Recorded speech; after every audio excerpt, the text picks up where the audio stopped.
வணக்கம் நிகிதா. பல்வேறு வாழ்வாதார கோரிக்கைகளை முன்வைத்து மாற்றுத்திறனாளிகள் 10,000க்கும் மேற்பட்டோர் இன்று கோட்டையை நோக்கி முற்றுகை போராட்டத்தில் ஈடுபட இருந்த நிலையில் சென்னை கோயம்பேடு பேருந்து நிலையத்திலேயே வைத்து 500க்கும் மேற்பட்ட மாற்றுத்திறனாளிகளை போலீசார் கைது செய்து அப்படியே உட்கார வைத்திருக்கின்றனர். குறிப்பாக 10 மணி அளவில் போராட்டம் நடைபெறும் என மாற்றுத்திறனாளிகள் சங்கத்தினர் தெரிவித்திருந்த நிலையில் பல்வேறு இடங்களில் தடுப்புகள் போடப்பட்டிருக்கிறது.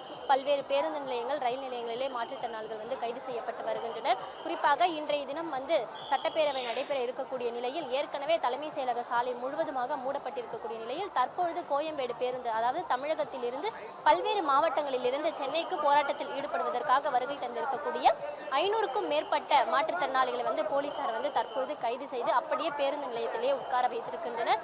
பேருந்து நிலையத்தில் நாம் பார்க்கும் பொழுது இந்த காட்சிகளில் தெரியும், நூற்றுக்கணக்கான மாற்றுத்திறனாளிகள் தற்பொழுது உட்கார்ந்த இடத்திலேயே போராட்டத்தில் ஈடுபட்டு வந்தனர். குறிப்பாக தங்களுடைய வாழ்வாதார கோரிக்கைகளை முன்வைத்து கோஷங்களை எழுப்பி வந்த நிலையில் பொதுமக்களுக்கு இடையூறு அளிக்கக்கூடிய வகையில் போராட்டத்தில் ஈடுபடக்கூடாது என போலீசார் பேச்சுவார்த்தையில் ஈடுபட்டிருந்த நிலையில் தற்பொழுது மாற்றுத்திறனாளிகள் அனைவருமே அமைதியாக இருக்கின்றனர். குறிப்பாக போலீசார் எங்களை கைது செய்தால் எங்களுடைய நடவடிக்கை மிகவும் தீவிரமாக இருக்கும் எனவும் மாற்றுத்திறனாளிகள் தெரிவித்திருக்கக்கூடிய இந்த காட்சிகளை தான் நாம் பார்த்து வருகிறோம். தற்பொழுது மாற்றுத்திறனாளிகளே நம்முடன் இருக்கிறார்கள், அவர்களிடமே கேட்கலாம். வணக்கம் சார், என்னென்ன கோரிக்கைகளை முன்வைத்து போராட்டத்தில் ஈடுபட்டு வரீங்க? இப்போ என்ன போலீசார் உங்களை கைது செய்து என்ன சொல்றாங்க? என் பேர் சி ரமேஷ் பாபு, திருவண்ணாமலை மாவட்டம் மாற்றுத்திறனாளி சங்கத்துடைய மாநில துணைத் தலைவர். நாங்கள் நேற்று ஏற்கனவே ஒரு 6 மாதம் முன்பாகவே நாங்கள் 1 வருஷம் ஆச்சு இந்த போராட்டத்தை சம்பந்தமாக, எங்கள் கோரிக்கை சம்பந்தமாக. எங்களுடைய கோரிக்கை ஆந்திராவில் வழங்குவது போல் குறைஞ்சபட்ச உதவித்தொகை மாற்றுத்திறனாளிகளுக்கு 6,000 ரூபாவும், கடுமையாக பாதிக்கப்பட்டவர்களுக்கு 10,000 ரூபாவும், படுத்த படுக்கையில் உள்ளவர்களுக்கு 15,000 உதவித்தொகை ஆந்திர அரசாங்கத்தில் கொடுக்குது போல தமிழ்நாட்டிலே கொடுக்க வேண்டும். 2வது, உதவித்தொகை பதிவு செய்கிற வெப்சைட்டே பிளாக் பண்ணி வச்சிருக்குது தமிழக அரசாங்கம், அதை உடனடியாக ரிலீஸ் செய்யணும். உதவித்தொகை விண்ணப்பித்து ஆர்டர் காப்பி வாங்கி பணம் வராமல் இருக்குது, அதை உடனடியாக பணம் போடணும். 3வது, மாற்றுத்திறனாளி அலுவலகத்தில் உதவித்தொகை விண்ணப்பித்து கிட்டத்தட்ட 2 ஆண்டு காலமாக ஒரு மாவட்டத்திற்கும் 500 பேர், 600 பேர், 700 பேர் காத்திருப்பு பட்டியலில் இருக்கிறாங்க. அவங்களுக்கு உதவித்தொகை வழங்கணும். அடுத்த கோரிக்கை, மகாத்மா காந்தி தேசிய ஊரக வேலைவாய்ப்பு திட்டத்தில் மாற்றுத்திறனாளிகளுக்கு 100 நாள் வேலை, 4 மணி நேர வேலை, முழு கூலின்னு அரசாணை இருந்தது. அந்த அரசாணையை கடந்த 6 மாதத்துக்கு முன்பாக தமிழக அரசாங்கம் ரத்து செய்து 4 மணி நேர வேலையை 8 மணி நேர வேலையாக அரசாணை வெளியிட்டிருக்குது. இந்த அரசாணை ரத்து செய்து ஏற்கனவே இருந்தது போல 4 மணி நேர வேலை முழு கூலியாக அவங்க புதிய அரசாணை வெளியிடணும். இந்த கோரிக்கை வலியுறுத்தி தமிழ்நாடு முழுவதும் இருந்து நேற்றிலிருந்து படையெடுத்து சென்னை நோக்கி வந்து கொண்டிருக்கிறோம். மெரினா பீச்சில் உழைப்பாளர் சிலையிலிருந்து நாங்கள் கோட்டை முற்றுகை நடத்துவதாக எங்கள் மாநில தலைமை அறிவித்திருந்தாங்க.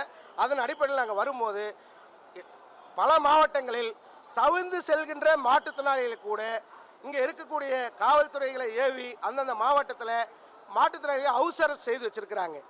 தஞ்சாவூர், நாமக்கல், திருச்சி மற்றும் பல மாவட்டங்களில், தருமபுரி, சேலம், பல மாவட்டங்களில் ஹவுஸ் அரெஸ்ட் செய்திருக்கிறாங்க. ரயில்வே நிலையத்தில் திருச்சியில் ஒரு பெட்டியே துண்டிச்சு, மாற்றுத்திறனாளிகளுடைய பெட்டியை துண்டிச்சு மற்ற பெட்டியை அனுப்பி அவங்கள அரெஸ்ட் செய்து வச்சுருக்கிறாங்க. மாற்றுத்திறனாளி பஸ்ஸில் வரவங்களை பேருந்து நிலையத்தில் அரெஸ்ட் செய்து வச்சுருக்கிறாங்க.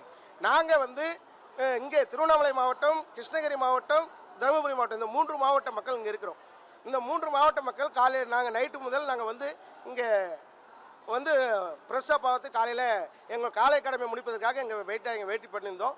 அந்த நேரத்தில் காவல்துறை எங்களுக்கு ஒத்துழைப்பு கொடுங்க, எங்கள் நீங்கள் எல்லோரும் கிளம்புங்கன்னு சொன்னாங்க. அப்படி சொல்லும் போது நாங்கள் கொஞ்சம் நேரம் இருந்துட்டு நாங்கள் எல்லாம் ப்ரெஸ்ஸப் ஆகிட்டு நாங்கள் கிளம்பிடுவோம்னு சொன்னோம். அப்படி கிளம்பிடுன்னு சொல்லும் போது ரிப்போர்ட்டுக்கு தகவல் கேட்கும் போது எதுக்காக நீங்கள் போராட்டம் பண்ணிக்கிறீங்க, என்ன பிரச்சனை கேட்கும் போது அதை சொல்வதற்கு இங்கே கைது செய்கிறோன்னு இங்கே சொல்லிட்டு இருக்காங்க. அவங்க கைது செய்யணும், நாங்கள் தாராளமாக கைது செய்யலாம், நாங்கள் கோஆப்ரேட் பண்ணுவோம், நாங்கள் யாரும் எழுந்து வர மாட்டோம். எங்களுடைய நோக்கம் ஒரே நோக்கம், எங்களுடைய கோரிக்கை மாற்றுத்திறனாளி உதவித்தொகை கோரிக்கையும், 2வது 100 நாள் வேலை திட்டத்தை இந்த 8 மணி நேரம் வேலையாக மாற்றிருந்த 4 மணி நேரமாக உடனடியாக அரசாணை வெளியிட்டு எங்கள் கோரிக்கை நிறைவேற்றினால் நாங்கள் அப்போது தான் எங்கள் மாநில தலைமையை கூப்பிட்டு இந்த பேச்சுவார்த்தை நடத்தி இதுக்கு விடுவு கிடைக்க வரை எங்கள் போராட்டம் ஓயாது, எங்கள் போராட்டம் தொடரும் என்று கூறிக்கொண்டு முடித்துக் கொள்கிறேன். நன்றி, வணக்கம். முற்றுகை போராட்டம் தெரிவிச்சிருந்தீங்க, இங்களே உங்களை மடக்கி வச்சிருக்காங்க. அடுத்த கட்டமாக உங்கள் நடவடிக்கை என்னவா இருக்கும்? மடக்கி வைக்கல, நாங்கள் இங்கே ரெடி ஆகிறதுக்காக இங்கே அமர்ந்திருந்தோம். இப்போ தான் காவல்துறை கைது செய்து வந்திருக்கிறாங்க. நாங்கள் யாரும் எழுந்து போக மாட்டோம். நிச்சயமாக நிகிதா, தற்பொழுது மாற்றுத்திறனாளிகள் தெரிவித்திருப்பதை நாம் கேட்டோம். அவர்கள் வந்து தங்களது கோரிக்கைகள் நிறைவேறும் வரையிலும் பேச்சுவார்த்தையானது நடத்தும் வரையிலும் வந்து போராட்டம் தொடரும் என தெரிவித்திருக்கின்றனர். தற்பொழுது வலுக்கட்டாயமாக போலீசார் வந்து போராட்டத்தில் ஈடுபட வந்த மாற்றுத்திறனாளிகளை சென்னை கோயம்பேடு பேருந்து நிலையத்திலேயே மடக்கி பிடித்து அவர்களை கைது செய்ய வரக்கூடிய அந்த காட்சிகளை தான் நாம் பார்த்து வருகிறோம். களைய மாட்டோம் என மாற்றுத்திறனாளிகள் தெரிவித்திருக்கக்கூடிய நிலையில் வலுக்கட்டாயமாக போலீசார் குண்டுக்கட்டாக தூக்கி தற்பொழுது கைது செய்யப்பட்ட அந்த காட்சிகளை தான் நாம் பார்த்து வருகிறோம். நிகிதா.